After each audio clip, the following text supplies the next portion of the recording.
ते विलक्षण यातनामयी असतं. या भारतामध्ये कलावंतांना एक शाप आहे नीतीचा. काय मला माहित नाही, काय मला त्याचे काही संदर्भ पुराणामध्ये जोडून आपण ते आणू शकतो. पुराणामध्ये अशा अशा काही गोष्टी आहेत म्हणून ते जोडू शकतो. ते संपतराव पुढच्या पुस्तकामध्ये करतील असे मी अपेक्षा व्यक्त करतो. काही संदर्भ आहे का शाप आहे नीतीचा कलावंतांना, की त्यांचं लौकिक जीवन जे आहे ते अत्यंत क्लेशकारक आहे. म्हणजे एक तरी ही कलावंत माणसं सगळा फोकस त्यांच्या जीवनाचा जो असतो तो कलेवर करतात आणि आर्थिक गोष्टीकडे ते फार अक्षम्य दुर्लक्ष करतात. म्हणजे त्यांना हिशेबी मन नसतं, हिशेबी मन त्यांना नसतं आणि त्यामुळे नेहमी ते तोट्यात येतात. पठ्ठेबापूराव म्हणजे पठ्ठेबापूराव सारखी गोष्ट तुम्हाला माहित आहे. म्हणजे काय माणसांचं प्रतिभा आहे. एका माणसाने किती लावण्या लिहाव्या कधीतरी महाराष्ट्राला सांगायला पाहिजे. 1.5 लाख लावण्या लिहिलेत श्रीकांत. लक्षात घ्या, 1.5 लाख. एकदा पठ्ठेबापूरावची लावणी एका फडावर झाली, परत दुसऱ्या फडावरती लावणी व्हायची. बरोबर आहे. मी म्हणतो वेल्लेकर सगळी म्हटलं परत दुसऱ्यांदा रोज लिहायचे, दररोज लावणी. 1.5 लाख लावण्या या माणसाने लिहिली. काय प्रतिभा असेल. त्या पठ्ठेबापूरावचं घर काय, त्या पठ्ठेबापूराव बंगला कुठे आहे, काही नाही. की माणसं एकदम स्टेजवर राजा होतात आणि स्टेजच्या खाली आल्यानंतर लगेच कणात गुंडाळायला लागतात. हे रोल चेंज करण्याची जी ताकद आहे ना, मी बघितले नाही नाट्यकलावंत ते सगळे अगोदर बॅक स्टेजच्या लोकांना अगोदर पाठवतात आणि मग स्टेज वगैरे झाल्यानंतर ते कार गाडीने येतात, लगेच रंगमंचावर डायरेक्ट जातात. काम संपलं की गाडीत बसलं ते थेट मुंबई पुणे दुसरा पुढे कार्यक्रम असेल. तुम्ही स्टेज आवरा, काय करायचं तुमचं तुम्ही करा. पाकिट मात्र घ्यायला विसरत नाही. त्या मांडणाचं जे पाकिट असतं ते घ्यायला ते विसरत नाहीत. पण ही कलावंत मंडळी, तो तमाशात राजा असतो लक्षात घ्या, पण खाली उतरला की कणात गुंडाळायला तो मदत करायला लागतो आणि त्या जर्मनच्या थाटलीमध्ये भाकरी गुंडाळून तो खायला लागतो. असं हे त्यांचं 2 प्रकारचं जीवन असतं. या अशा गुलाबराव नावाच्या एका अत्यंत नामवंत, ज्याला प्रचंड प्रसिद्धी मिळाली महाराष्ट्रामध्ये, ज्यांचा मुख्यमंत्र्यांच्या हस्ते सत्कार झाला, अशा गुलाबराव बोरगावकरांच्या चरित्रावर जे पुस्तक लिहिलेलं आहे त्या पुस्तकामध्ये 10 प्रकरण आहेत. मी त्या पुस्तकाच्या अंतर्गतामध्ये येतो आणि काही महत्वाच्या गोष्टी मांडणार आहे. 10 प्रकरण आहेत. एक पहिलं प्रकरण जे आहे ते गाव आणि शिवार. गाव आणि शिवार नावाचं पहिलं प्रकरण आहे. म्हणजे मी एवढी वर्ष 35 वर्ष बोरगावच्या जवळ राहतो आणि किमान बोरगाव मध्ये वर्षाला 4-5 माझे कार्यक्रम होतात, व्याख्यान आणि प्रवचन होतात. पण बोरगावला एवढा मोठा इतिहास आहे, मला चिटणीसांचा इतिहास सोडला तर दुसरा इतिहास माहित नव्हता. तो शिवशाही पासूनचा इतिहास आहे. मित्र आहे, माहित नव्हतं त्या चिटणीसांचा इतिहास मला माहित होता. पण खंडोबाला चिटणीस शिवकालीन संदर्भ वगैरे आहेत, मी त्यांच्याबद्दल बोलणार नाही. पण बोरगावला एवढा मोठा इतिहास आहे हे संपतरावांच्या या पुस्तकामुळे या ठिकाणी आपल्या लक्षामध्ये आलं. आणि तो इतिहास लिहिताना संपतरावांनी कुठेही इतिहासामध्ये जरा सुद्धा अतिशयोक्ती येईल याची त्यांनी कुठेही केलेली असं अतिशयोक्ती येईल असं. कारण मी ते सगळं तपासून पाहिजे. तपासायला आणखीन एक ग्रंथ जवळचा कोणता आहे तर यशवंतरावांचं कृष्णाकाठ. म्हणजे हे तिथे फेर तपासणी करतायत. यशवंतरावांनी कृष्णाकाठ मध्ये देवराष्ट्रे, कुंडल आणि हा सगळा ताकारी, दयारी, तुपारी, लोणारी हे सगळे जे गाव आहेत आणि त्यांचा जो सगळा संदर्भ येतो हा तेच येणार आहे तिकडे. तर बोरगाव वगैरे सगळा म्हणून ही पुस्तकं वाचत असताना बरं का मला 3-4 पुस्तकं डोळ्यासमोर आल्यासारखी वाटली. एक हे वाचत असताना देवदत्त पाटलांचं गुलाम नावाचं पुस्तक आलं झालं, ते काय ओघाणी त्याचा संदर्भ त्यांनी दिलेला आहे. पण हे पुस्तक वाचत असताना यशवंतराव चव्हाणांचा कृष्णाकाठ पुस्तक माझ्या डोळ्यासमोर आलं. कारण बोरगावचा सगळा इतिहास लिहित असताना त्या कृष्णाकाठ मधले काही बरेचसे संदर्भ येतात त्या पुस्तकामध्ये. ते बरेचसे मग ते कौंडिन्यपूर कसा आहे, कुंडल वगैरे, ती राजधानी, मग देवराष्ट्रे, सागरेश्वर आणि तो सगळा परिसर हे सगळं तिथे येतं. यशवंतराव चव्हाणांचं कृष्णाकाठ आणि मला सगळ्यात एका ग्रंथाचा उल्लेख करावा लागतो म्हणजे चरित्र किंवा आत्मचरित्र मोठं केव्हा होतं? फक्त त्या चरित्र नायकावर फोकस ठेवून जर तुम्ही लिहिता ना, त्यावेळेला ते चरित्र मोठं होत नाही. चरित्र नायकाला समोर ठेवून तुम्ही ज्यावेळेला चरित्र लिहिता, की त्याचा जन्म अमक्या ठिकाणी झाला, अमक्या ठिकाणी झाला, ते असे वाढले तसे वाढले, तमाशात गेले आणि असं त्यांचं निधन झालं. चरित्र नायक डोळ्यासमोर ठेवून नुसतं ज्यावेळेला चरित्र लिहिता, त्यावेळेला ते चरित्र मोठं होत नाही. प्रत्यात्रेंनी करेचे पाणी नावाचं 2 खंडामध्ये आत्मचरित्र लिहिले. तुमच्या लायब्ररीत असेल, कधीतरी तीही वाचा. प्रत्यात्रे करेचे पाणी मध्ये स्वतःबद्दल फार कमी लिहिलेत आणि त्यांच्या काळातला सगळा महाराष्ट्राचा सांस्कृतिक इतिहास त्या आत्मचरित्रामधून त्यांनी मांडण्याचा प्रयत्न केलाय. इथे गुलाबराव निमित्त मात्र आहेच त्यांचं चरित्र, याच्याबद्दल दुमत असायचं काय कारण नाही. या चरित्र ग्रंथामध्ये गुलाबराव हे निमित्त मात्र आहेत, त्यांचं चरित्र येतच. पण गुलाबरावांच्या बरोबर तो सगळा तमाशाचा सुवर्णकाळ, ते तमाशाचे फड, त्यांच्यामधलं राजकारण, त्यांच्यामधले हेवे दावे, त्यांच्यातले सगळे प्रेम प्रकरण, हे सगळं सगळं सगळं या पुस्तकामध्ये येतं. म्हणून या पुस्तकाला तमाशाचा सांस्कृतिक इतिहासाचा दस्तऐवज असं मला म्हणायला आवडेल. हा सांस्कृतिक दस्तऐवज, पूर्ण तमाशाचा सांस्कृतिक इतिहास या पुस्तकामध्ये आहे. त्यानंतर याच्यामध्ये मराठी तमाशाबद्दल त्यांनी लिहिले आणि ते स्वाभाविक आहे, कारण ते तमाशाचे अभ्यासक असल्यामुळे त्यांनी सगळा मराठी तमाशा जो आहे कसा विकसित होत गेला, अगदी 17व्या शतकापासून ते अगदी 2000 पर्यंतचा तो सगळा जो तमाशाचा इतिहास आहे, तो इतिहास आणि त्याच्यामध्ये कोण कोण सगळे मंडळी होऊन गेले, दुसऱ्या प्रकरणामध्ये त्यांनी लिहिलेलं आहे. आणि तिसऱ्या प्रकरणामध्ये हे गुलाबराव बोरगावकर यांची जडणघडण कशी झाली, हे बालपण जे आहे मला फार आश्चर्य वाटतं. म्हणजे मी चकित झालो. म्हणजे मी अनेक चरित्र वाचले, पण एखादं व्यक्तिमत्व त्या काळाची गरज म्हणून जन्माला येते. बरं का, मी काय म्हणतो लक्षात घ्या. गुलाबराव हे त्या काळाची महाराष्ट्राची सांस्कृतिक भूक भागवण्यासाठी जन्माला आलेले व्यक्तिमत्व, सांस्कृतिक भूक भागवण्यासाठी. कारण मुलाच्या पाय पाळण्यात दिसतो हा तमासगीर होणार आहे. आत्ता पुस्तक वाचताना आम्हाला माहिती आहे हो, पण त्यांना तरी कुठं माहिती आहे की तमासगीर होणार आहे. पण याचं बालपण काय, म्हणजे तुमच्या आमच्यासारखं पठणीतलं बालपण नाही. ते बालपण गुलाबरावांचं जे आहे ना, ते बोरगाव मधल्या सगळ्या त्या गावामध्ये ते कसे लहानाचे मोठे, लहानपणापासून दुसऱ्यांच्या टोप्या उडवण्याची त्यांना कशी कला प्राप्त झालेली होती. आणि मला त्या गुलाबरावांपेक्षा त्यांचे जे मित्रमंडळी आहेत ना, ते लय भारी आहेत माणसं. ते गुलाबरावांचं व्यक्तिमत्व नाही. गुलाबरावांनी बतावणीमध्ये जे सगळे विनोद आणले ना, ते काही आकाशातून असे घेऊन आलेले नाहीत. ते त्यांच्या मित्रांबरोबर लहानपणी झालेल्या सगळ्या गोष्टी आहेत त्या, आणि ते सगळं त्यांनी रंगमंचावर आणलं. म्हणजे ते गुलाबराव बोलत होते त्यावेळेला फक्त ते स्वतः बोलत नव्हते, तो सगळा बोरगावचा बहुजन समाज घेऊन ते रंगमंचावर बतावणी करत होते, असं मला या ठिकाणी बघायला मिळतो. त्या माणसाला वेळ कसं असावं कलेचं, संपतरावांनी फार छान लिहिलं त्याचं. तर त्याला एकदा सिनेमा बघायचा आणि सिनेमा बोरगाव ते इस्लामपूर जायला त्याच्याकडे पैसे नाहीत, सिनेमाच्या तिकीटची व्यवस्था झाली आहे. लक्षात घ्या, असं कलाक्षेत्रामध्ये वेड झाल्याशिवाय बरं का इतिहास घडवता येत नाही.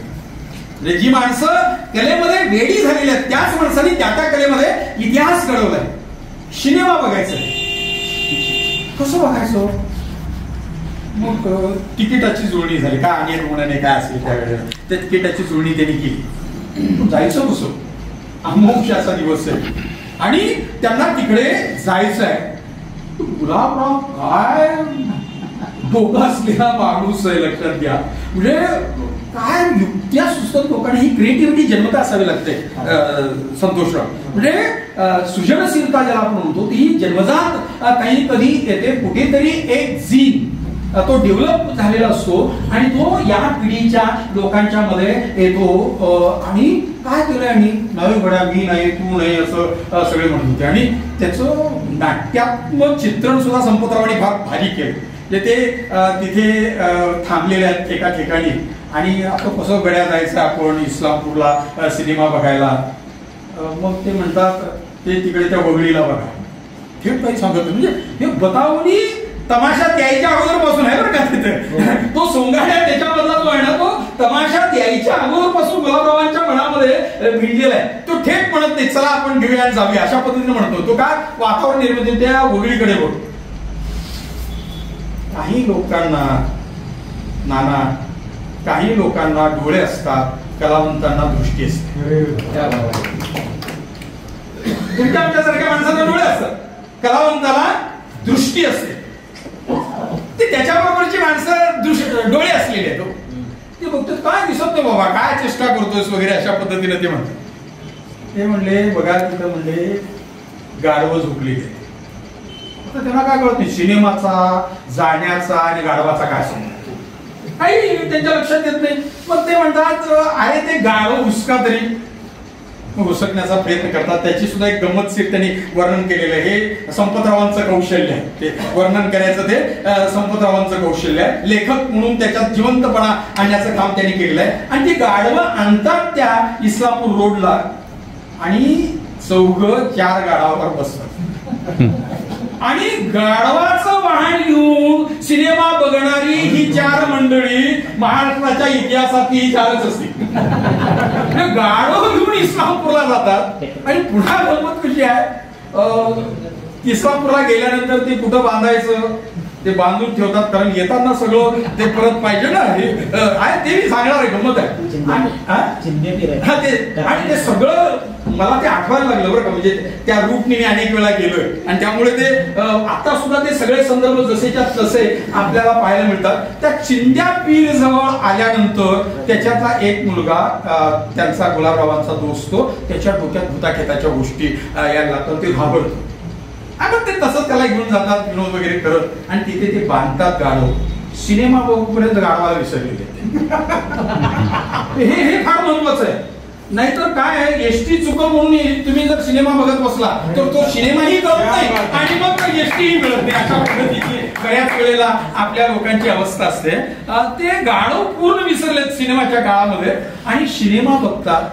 आणि सिनेमा बघत आल्यानंतर तिथे गाढवं आहेत म्हणल्यानंतर गुलाबराव म्हणतात हाय बाबा जायची सोय. आता आपल्या जायची सोय, ती गाढवं बिचारी तशीच थांबली होती. परत त्या गाढवांना घेऊन ते बोरगावला येतात. किती मोठीसे प्रसंग आहे.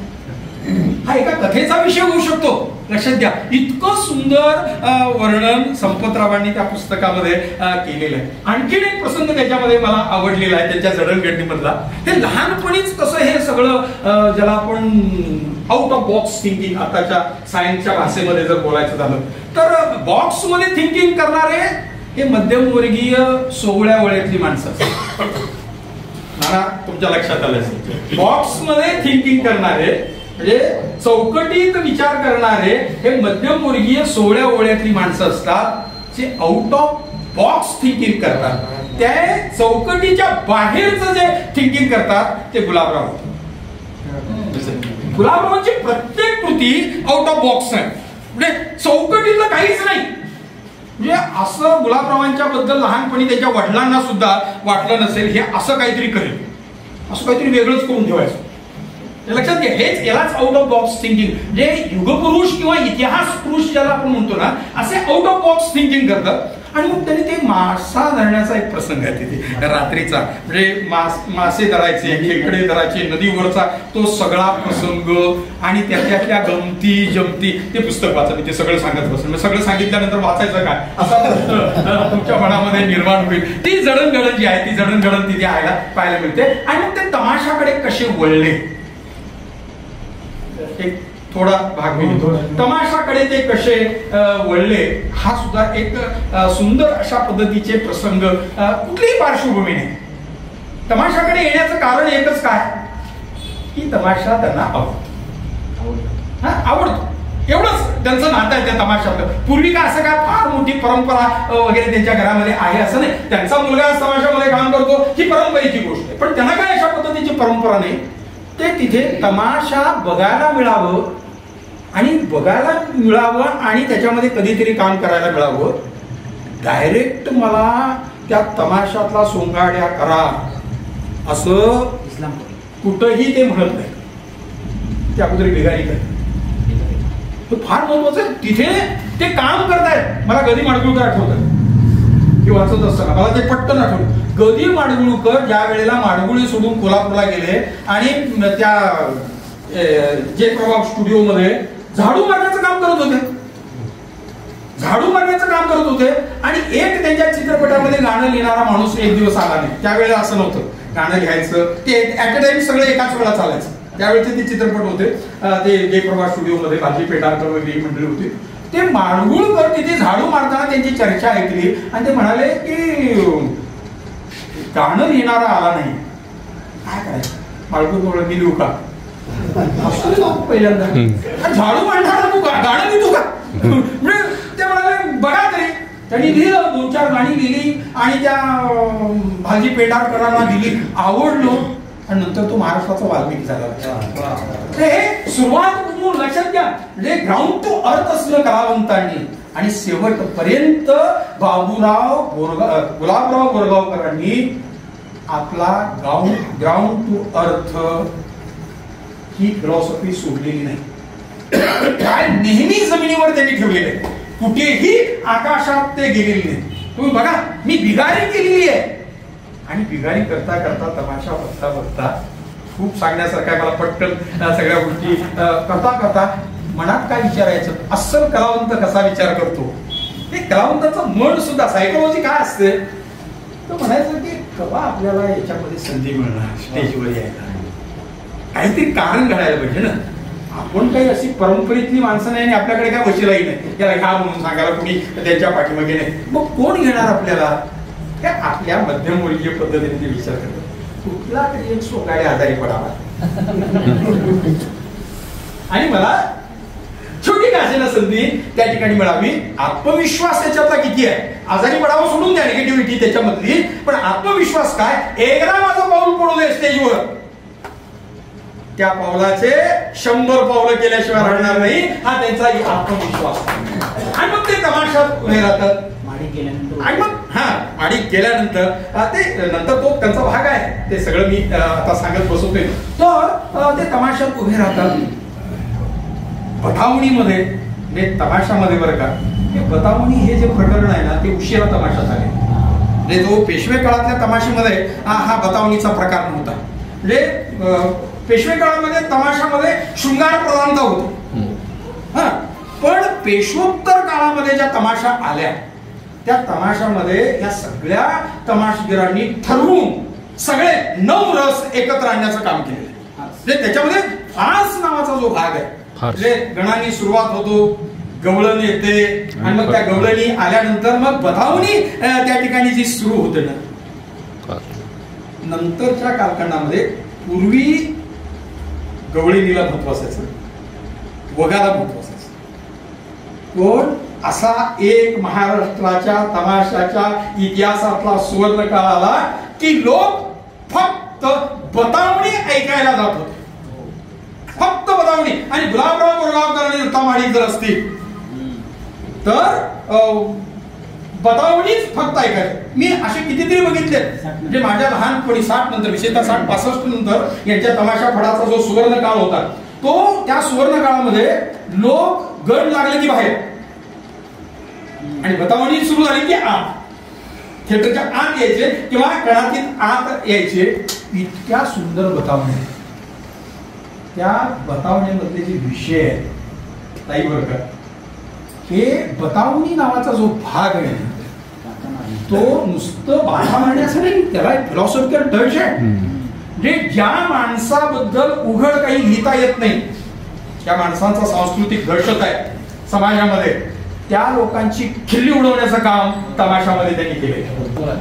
असे अनेक मोठमोठ्या लोकांची खिल्ली बतावणीच्या माध्यमातून या सोंगाड्यांनी उडवलेली आहे. ही घेतलेली स्वायत्तताच आहे ना कला क्षेत्रामध्ये, त्यांनी स्वायत्तता घेतली. थेट मला यांच्यामध्ये या आमदाराबद्दल बोलता येत नाही, या खासदाराबद्दल बोलता येत नाही, या राजाबद्दल बोलता येत नाही, या पंतप्रधानाबद्दल बोलता येत नाही, या राष्ट्रपतीबद्दल बोलता येत नाही. बतावणीमध्ये सगळं स्वातंत्र्य आहे हो. तिथे बघणारेही तेवढेच भारी आहेत आणि ऐकणारेही तेवढे भारी आहेत आणि बोलणारे तेवढे भारी आहेत. आणि त्यामुळे अनेक लोकांची खिल्ली बतावणीच्या माध्यमातून. अतिशयोक्ती नावाचा एक अलंकार आहे, मराठी शिकवणाऱ्या लोकांना माहित असतं. त्या अतिशयोक्तीचा कहर म्हणजे मी ती सगळं सांगत बसत नाही इथे, खूप वेळ लागेल. एक एक बतावणीमध्ये संवाद काय असतात म्हणजे ह्याच्यात आहेत ते तुम्ही वाचा ते बतावणीमध्ये. आणि मी प्रत्यक्ष ऐकलेत सुद्धा त्या बतावणीमधल्या लोकांची काय क्रिएटिव्हिटी आहे. नाना एक बतावणी म्हणजे 100 कथा. जे हे मान्य आहे, कथेचं वेगळं वैशिष्ट्य आहे हे मला मान्य आहे. मी कथा लिहितो मला माहित आहे. पण जे कादंबरीतून साध्य करता येत नाही, जे नाटकातून साध्य करता येत नाही, लोकांचं मनोरंजन करत करत करत करत त्यांचं व्यवस्थेच्या विरोधात मत तयार करायचं. जर व्यवस्था माणसांच्या विरोधात असेल तर मत तयार करायचं, आणि व्यवस्था चांगली असेल तर त्या व्यवस्थेबद्दल चांगली मतं सुद्धा तयार करण्याचं काम बतावणीच्या माध्यमातून त्या लोकांनी केले. म्हणजे त्यांनी जे वर्ग लिहिलेले आहेत, जे नंतर बगामध्ये वगैरे अनेक इतिहासातली संदर्भ आणलेले आहेत. हा, गणपत भी माने हे वर्ग लेखक अफलातून माणूस आहे, त्यांचाही इतिहास त्यामध्ये येतो. आणि असं हे सगळं त्यांच्या चरित्रामध्ये बतावणीमध्ये तो भाग आहे. नामांकित तमाशा फळाचा तो त्यांनी प्रवास कसा केला मी आता त्याच्या तपशिलामध्ये जात नाही, तुम्ही ते वाचा. त्यांचा उत्कर्ष काळ असं एक प्रकरण आहे. म्हणजे नाव मिळाल्यानंतर त्या माणसांनी कुठेही शेवटपर्यंत आपल्या नावाला बट्टा लागू नये. आणि माझ्या नावावर लोक तिकीट काढून येतात, त्यांचा भ्रमनिराश होऊ नये याची काळजी गुलाबराव बोरगावकरांनी घेतली. हे कलेबद्दलची कमिटमेंट आहे. ही कलेबद्दलची कमिटमेंट आहे. मी शेवटीकडे येतो. तमाशा फळाची निर्मिती त्यांनी केली आणि 2 सोंगाड्यांचा प्रवास कसा झाला हे सगळं त्यांनी सांगत आलेले. हे सगळं करत असताना इथे गुलाबराव तर मोठेच आहे, त्यांच्याबद्दल काही मी नव्याने सांगण्याची आवश्यकता नाही. पण गुलाबरावांना समजावून घेताना या संपतरावांनी काही ठिकाणी जी वर्णनं केलेली आहे ती वर्णनं एका सिद्धहस्त लेखकांनी केलेली वर्णन आहे. निश्चितपणे सिद्धहस्त लेखकांनी तेवढ्या ताकदीनं ते सगळं वर्णन येतं.